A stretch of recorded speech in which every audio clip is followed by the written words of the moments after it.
नमस्कार दोस्तों, online YouTube channel पर आपका स्वागत है। दोस्तों, आज हम लोग बात करेंगे अपसौर, उपसौर, अपभू, उपभू, परिक्रमण और परिभ्रमण। सामान्यतः परीक्षाओं में से एक प्रश्न इनमें से जरूर मिलता है। सबसे पहले है अपसौर। तो दोस्तों, अप का अर्थ होता है दूर और सौर का मतलब होता है सौर मंडल से है, अर्थात एक तरफ तो हमारी पृथ्वी और दूसरी तरफ इसका संबंध होगा सूर्य से।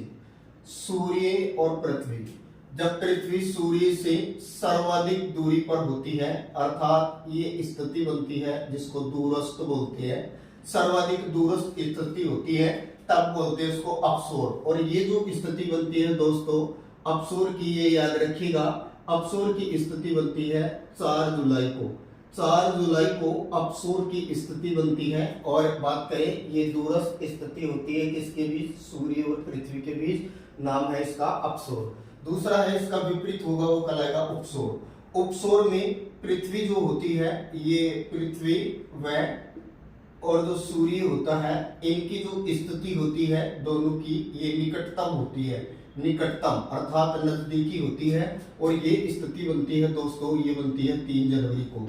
3 जनवरी को उपसौर बनता है, जबकि 4 जुलाई को अपसौर बनता है। तो दोस्तों, उपसौर अपसौर का संबंध सूर्य और पृथ्वी से है।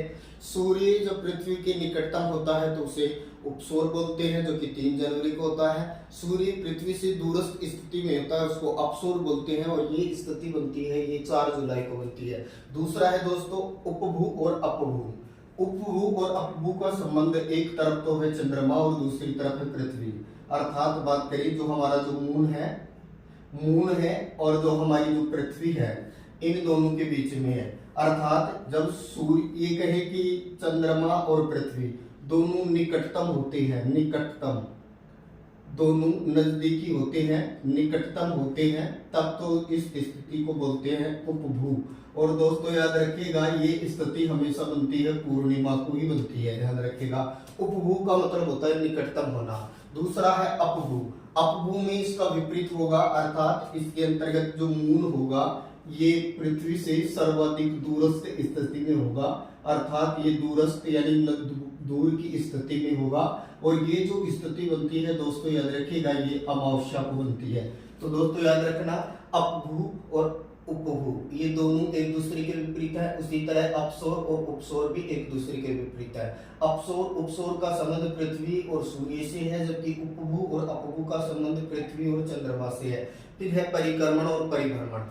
दोस्तों, पृथ्वी अपने अक्ष पर अपनी कीली पर जो घूमती है, और उसको बोलते हैं हम लोग परिक्रमण। अर्थात परिक्रमण में अंतर्गत जो समय लगता है पृथ्वी परिक्रमण में जो पृथ्वी समय लगती है वो लेती है 365 से 1/4 दिन। अर्थात पृथ्वी सूर्य के चारों ओर चक्कर लगाती है, सूर्य के चारों ओर जो चक्कर लगाती है उसमें जो समय लेती है उसको बोलते हैं परिक्रमण। और परिक्रमण को ही हम दूसरा नाम देते हैं वार्षिक गति।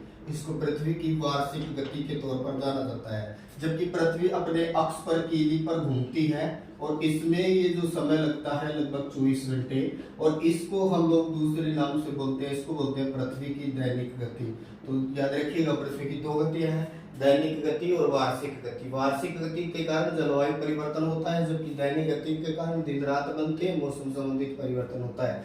दैनिक गति में 24 घंटे का समय लगता है, जबकि वार्षिक गति के अंतर्गत 365 से 1/4 दिन का समय लगता है। तो दोस्तों, अपसौर, उपसौर, अपभू, उपभू, परिक्रमण और परिभ्रमण।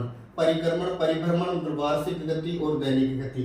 अपसौर ये स्थिति 4 जुलाई को बनेगी, उपसौर ये 3 जनवरी को बनेगी, उपभू ये पूर्णिमा को बनेगी, अपभू मतलब ये अमावस्या को बनेगी, परिक्रमण मतलब सूर्य के चक्कर लगाएगा चारों ओर, और परिक्रमण यानी परिभ्रमण मतलब पृथ्वी का अपने अक्ष पर घूमना। चैनल को सब्सक्राइब करें, लाइक करें। थैंक यू दोस्तों।